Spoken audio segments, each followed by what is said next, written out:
আসসালামু আলাইকুম। সবাই ভালো আছেন নিশ্চয়ই। তীব্র গরমে সবার জীবন অতিষ্ঠ।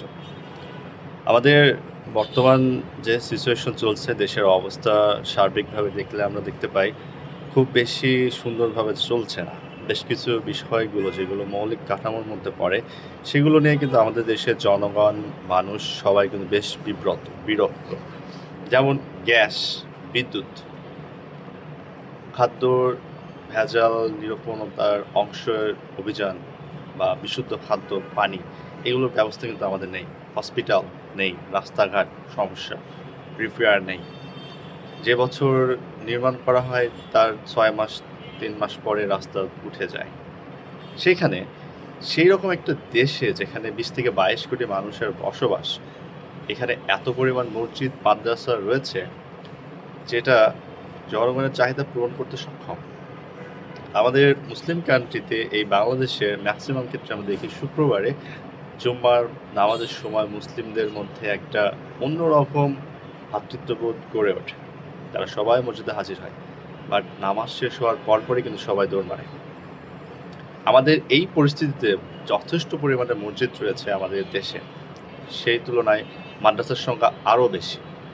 এবং ইদানিং যে মাদ্রাসাগুলো তৈরি হচ্ছে সবগুলোই ধর্মীয় ব্যবসার অন্যতম একটা আড্ডাখানা পরিণত হয়েছে, যেখানে বাচ্চাদেরকে মানবিক হওয়ার থেকে অনেক বেশি নিষ্ঠুরতার শিকার হতে হয়। আমরা দেখছি যে বেশ কিছু রিপোর্ট যেখানে প্রচুর পরিমাণে সমকামিতার একটা অংশ দেখা যায়, যে এটা খুবই একটা ন্যাক্কারজনক ঘটনা। ঠিক সেই রকমভাবে আমাদের দেশে রাস্তাঘাট, হসপিটাল, পানি নিষ্কাশন বা পানির ব্যবস্থা, বিশুদ্ধ পানি এবং নিরাপদ খাদ্য, এই জিনিসগুলো কিন্তু আমরা পাচ্ছি না। তো সেই তুলনায় দেখুন আমাদের প্রত্যেক মুসলিম ব্যক্তি কোনো না কোনোভাবে মসজিদ নির্মাণের জন্য অর্থ ব্যয় করছে। মসজিদ বানিয়ে একটা মসজিদ ১০ বছর ধরে ওখানে নির্মাণ করে রাখা, কিন্তু সেটার কোনো শেষ নাই, নির্মাণের কোনো শেষ নাই। কারণ ওটা দিয়ে প্রত্যেকটা ব্যক্তির নিকট অর্থ ভিক্ষা করানো হচ্ছে এবং এই অর্থ ভিক্ষাগুলো করছে কারা? মাদ্রাসার শিক্ষার্থীরা, যারা ছোট বাচ্চা বয়স থেকেই তাদের নিজস্ব স্বকীয়তা বিক্রি করে দিয়ে ধর্মীয় ব্যবসায়ীদের কিছু ধর্মজ্ঞানহীন মানুষগুলোর কারণে এই ব্যবস্থাটা চলছে। আমাদের দেশে মসজিদ মাদ্রাসা যথেষ্ট রয়েছে, এখন এত মসজিদ মাদ্রাসার প্রয়োজন নেই, অনেক আছে এগুলো। সেগুলো থেকেই কিন্তু আমাদের ধর্মীয় ব্যবস্থাপনা, ধর্মীয় অংশগুলোটা কমপ্লিট করা সম্ভব। কিন্তু রাস্তাঘাট, হসপিটাল, পানি, আমরা এই ব্যবস্থাগুলো করতে পারছি না। বিদ্যুৎ নেই, অসহায় মানুষগুলো পড়ে থাকে, তাদের কোনো সুচিকিৎসার ব্যবস্থা নেই। রাস্তার অবস্থা দেখছেন আপনি, যেখানে যাবেন চারা লাগানো যাবে, ধান লাগানো যাবে, এমন অনেক রাস্তা রয়েছে দেশে। ড্রেন ব্যবস্থাও খুব উন্নত না, পানি ব্যবস্থা আরও উন্নত না। আপনি মসজিদ মাদ্রাসা বানানোর থেকে একটা এরিয়াতে পানির ব্যবস্থা করে দেন, ওই এরিয়ার রাস্তাঘাটগুলো উন্নত করে দেন, ওই এরিয়ার হসপিটাল ব্যবস্থাপনা ভালো করে দেন। দেখবেন মানুষের সবচেয়ে বেশি কিন্তু এটা প্রয়োজন, যে এরিয়াতে ব্রিজের প্রয়োজন সেই এরিয়াতে ব্রিজ বানিয়ে দিন। যেমন দেখেন টাঙ্গাইল, সিরাজগঞ্জের যে এরিয়াটা রয়েছে ওখানে কি মসজিদ প্রয়োজন না ব্রিজ প্রয়োজন? অবশ্যই ব্রিজ প্রয়োজন, যেটা দিয়ে আমরা পুরো উত্তরবঙ্গ এবং ঢাকার সঙ্গে একটা কম্বিনেশন তৈরি করা হয়েছে। সেমভাবে পদ্মার উপরে ব্রিজ করার থেকে মসজিদ বানানো বেশি জরুরি না ব্রিজ করা বেশি জরুরি? অবশ্যই ব্রিজ। তো আপনি ব্রিজ করে দেন। রাজবাড়ির গোয়ালন্দ ঘাট থেকে মানিকগঞ্জের অংশেও একটা ব্রিজ প্রয়োজন, মসজিদ নয়। আপনি ওখানে ব্রিজ করে দেন। আমাদের দেশে যে পরিমাণ মসজিদ মাদ্রাসা রয়েছে এটা অনেক বেশি হয়ে যায়। আমরা সব ধর্মজ্ঞানহীন ধর্মভীরু, যাদের মধ্যে ধর্মীয় নলেজ নেই, ধর্মীয় অ্যানালাইসিস নাই, ধর্মীয় গবেষণা নাই। শুধু অন্ধের মতো কোরআন পড়ে যাওয়া, হাদিস মুখস্থ করে যাওয়া, অথচ হাদিসের ব্যাখ্যা, বিশ্লেষণ, রিসার্চ এগুলো কিচ্ছু নেই।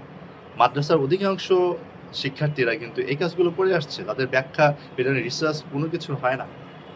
অথচ পবিত্র কোরআন মহান আল্লাহর ঐশী বাণী, যেটা দিয়ে বাইরের মানুষগুলোর জ্ঞান বিজ্ঞানে প্রভূত সাফল্য লাভ করছে, কিন্তু আমরা যাকে ধারণ করে আছি পাচ্ছি না। তাহলে মিডল এইজের মুসলিম বিজ্ঞানীরা কিভাবে এত সফলতা পেয়েছিলেন? এই কোরআন হাদিসকে গবেষণা করে।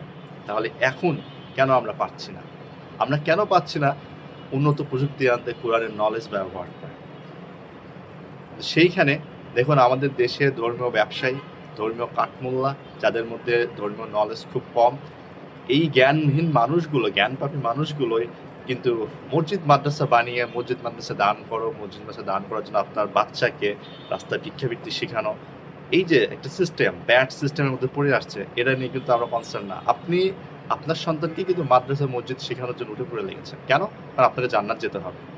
আচ্ছা দেখেন, আপনি যদি একটা এলাকায় ব্রিজ বানিয়ে দেন, আপনার একটা এলাকায় পানির ব্যবস্থা করে দেন, হসপিটাল ব্যবস্থা করে দেন, তাহলে কি আপনি জান্নাতে যেতে পারবেন না? এমন? মসজিদ মাদ্রাসা দান করলে কি আপনি জান্নাতে যাবেন? এমন নিশ্চয়তা কোথায় আছে? বাংলাদেশে যত বর্তমান মসজিদ রয়েছে সবগুলো করাপশনের টাকায়। অধিকাংশ মসজিদগুলো যে রং চকচকা দেখেন না, এগুলো সবই করাপ্টেড মানি। এই করাপ্টেড মানি, ব্ল্যাক মানি থেকে কিন্তু তারা এগুলো করছে। একটা মানুষ হালাল উপার্জন করে কখনোই মসজিদ মাদ্রাসায় এত অর্থ দিতে পারে না। সিম্পল জিনিস।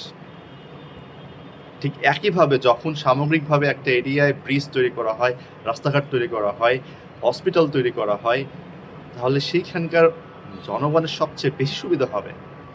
আপনি যখন আপনার খাদ্য, আপনার পানি, আপনার সুচিকিৎসা এবং শিক্ষা ব্যবস্থা নিশ্চিত করতে পারবেন, তখন কিন্তু আপনার ধর্মীয় উপাসনালয় বিষয়টা কিন্তু মাথায় আসবে। তার আগে কিন্তু আসবে না।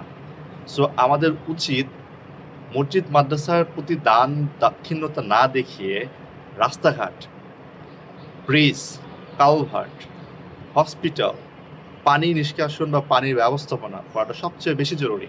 কজ দিন শেষে আমি সুস্থ থাকলে কিন্তু মসজিদের প্রয়োজন, মাদ্রাসার প্রয়োজন। আপনি দেখেন যে আপনার ব্যবস্থাপনা যদি ক্লিয়ার না থাকে, আপনি কিন্তু কখনো ওখানে যে শান্তি পাবেন না। আপনি মসজিদে গিয়ে আসছেন, কিন্তু আপনার ভাত খাবার খাচ্ছেন আপনি ভেজাল, পানি পাচ্ছেন আপনি দূষিত, প্লাস্টিক, আপনার চিকিৎসার ব্যবস্থা নাই, আপনি রাস্তাঘাটে যাচ্ছেন, আপনার জীবন বিপন্ন। তো আপনার কি মসজিদ মাদ্রাসা আগে প্রয়োজন না এইগুলো আগে প্রয়োজন? নবীজি সাল্লাল্লাহু আলাইহি ওয়াসাল্লামের যুগে দেখুন, তার সময়ের অংশ এবং এই সময়ের অংশ। আমাদের এই ভারতীয় উপমহাদেশে ধর্মীয় ব্যবসায়ীদের এই সবলের কারণে আমাদের ইসলাম ভুলুণ্ঠিত হচ্ছে। আমাদের সবার উচিত, প্রত্যেকটা ব্যক্তির উচিত এই বিষয়গুলো খেয়াল রাখা। সবাই ভালো থাকবেন আর নিজের প্রতি খেয়াল রাখুন। আসসালামু আলাইকুম।